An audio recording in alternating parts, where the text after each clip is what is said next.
Assalamualaikum warahmatullahi wabarakatuh. Saya Sasi Zara Aprilianti dengan NPM 2359201027. Di sini saya akan mempresentasikan tugas 2, yaitu melakukan feature anchoring pada dataset Student Depression Dataset menggunakan bahasa pemrograman Python dan library seperti Pandas, NumPy, Matplotlib, Seaborn, dan Scikit-learn. Di sini saya sudah melakukan dataset yang digunakan berasal dari Kaggle dengan nama Student Depression Dataset. Setelah data dibaca menggunakan pdread CSV, saya menampilkan 5 baris pertama untuk melihat struktur dan fitur yang tersedia.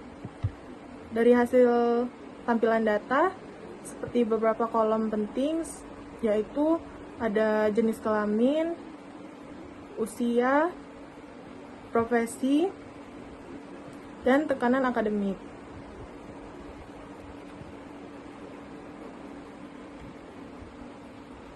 Kemudian ada nilai akademik, kepuasan belajar, dan kepuasan bekerja. Kemudian ada durasi tidur, kebiasaan makan, serta apakah pernah memiliki pikiran bunuh diri. Dataset ini menggambarkan berbagai aspek kehidupan mahasiswa yang bisa berpengaruh terhadap tingkat depresi. Kemudian, pada tahap selanjutnya, saya akan menghapus ID.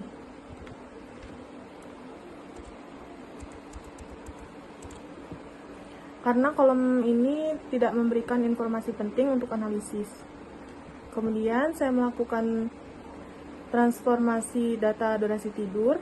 Karena durasi tidur awalnya berupa kategori seperti 5-6 hari, saya ubah menjadi bentuk numerik menggunakan fungsi cover slab. Misalnya,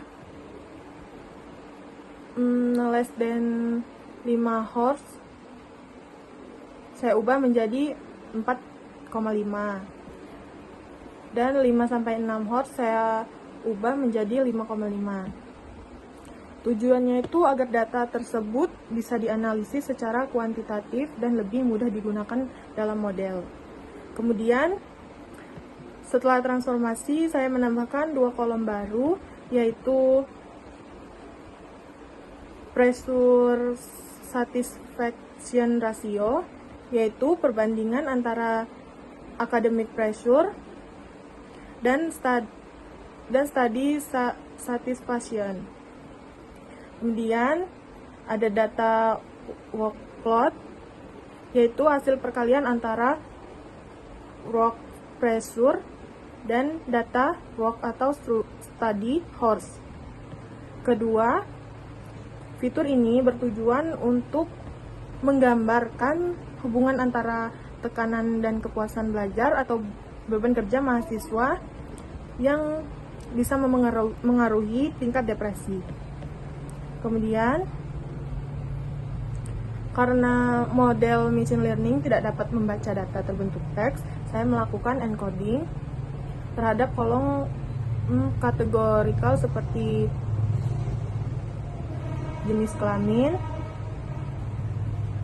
kota, profesi, gelar, kebiasaan makan, dan riwayat keluarga. Proses ini menggunakan label encoder sehingga nilai teks diubah menjadi angka. Contohnya,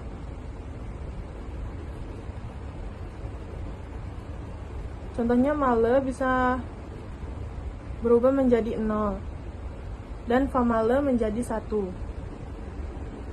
Hasilnya, data menjadi lebih mudah diproses untuk analisis atau model klasifikasi. Kemudian, semua fitur numerik seperti age, CGPA, academic pressure, work pressure, dan lainnya dinormalisasikan menggunakan min-max scaler. Tujuannya agar semua fitur berada pada skala yang sama. Biasanya antara 0 hingga 1. Dengan cara ini, model tidak akan bisa terhadap fitur dengan nilai yang lebih besar. Kemudian saya membuat dua visualisasi utama, yaitu distribusi slab duration original menunjukkan jumlah mahasiswa berdasarkan kategori jam tidur. Yang kedua ada dari grafik. Yang kedua ada durasi slab duration, numerik, dan normalisasi. Grafik menunjukkan penyebaran data yang lebih halus sehingga siap digunakan untuk analisis kelanjutan. Kemudian ini grafik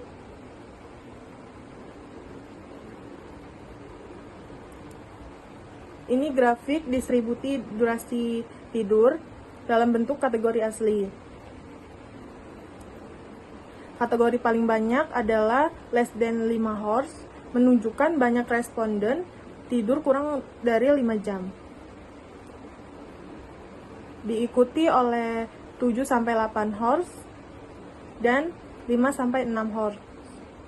Kategori more than 8 hours lebih sedikit dan other hampir tidak ada. Jadi kesimpulannya itu mayoritas responden memiliki durasi tidur kurang dari 5 jam, menandakan pola tidur cenderung kurang ideal di populasi ini. Kemudian ini grafik yang kedua.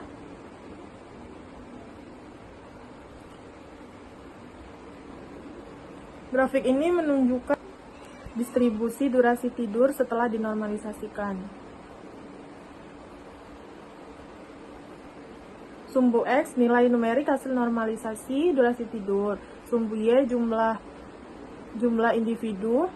Histogram hijau menunjukkan frekuensi dan garis hijau menunjukkan kepadatan. Artinya durasi tidur cenderung terkonsentrasi pada beberapa kategori tertentu, bukan tersebar secara kontinu. Ini menunjukkan bahwa data durasi tidur kemungkinan dikodekan atau berasal dari kategori diskrit, misalnya sangat dikit, cukup, banyak, dan lain-lain, sebelum dinormalisasikan. Selanjutnya, saya melakukan visualisasi box plot untuk melihat hubungan antara pressure satisfaction ratio dengan depression. Hasilnya menunjukkan bahwa mahasiswa yang mengalami depresi cenderung memiliki rasio tekanan akademik yang lebih tinggi dan beban kerja yang lebih berat dibandingkan mahasiswa yang tidak depresi. Kemudian, dari dua grafik ini, keduanya menampilkan scatter plot atau diagram sebar dengan berjudul Pressure Study Satisfaction Ratio vs Depression.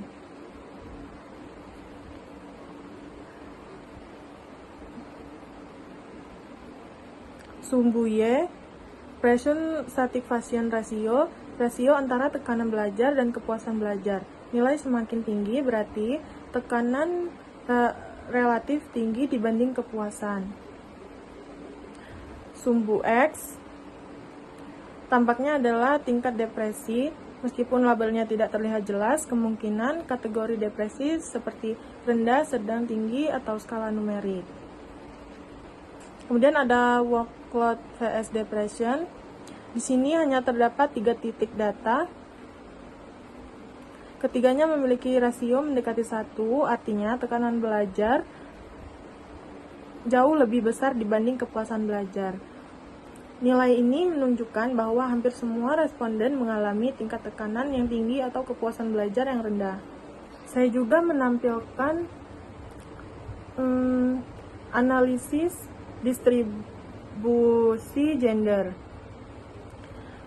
Dari grafik terlihat bahwa baik laki-laki maupun perempuan sama-sama dapat mengalami depresi. Namun, jumlah mahasiswa perempuan dengan depresi lebih sedikit tinggi dibanding laki-laki. Hal ini mengidentifikasikan bahwa faktor tekanan akademik dan emosional bisa mempengaruhi kedua gender meskipun dengan tingkat yang berbeda. Dan presentasi dari saya yang saya sampaikan, analisis data depresi mahasiswa. Saya ucapkan terima kasih. Wassalamualaikum warahmatullahi wabarakatuh.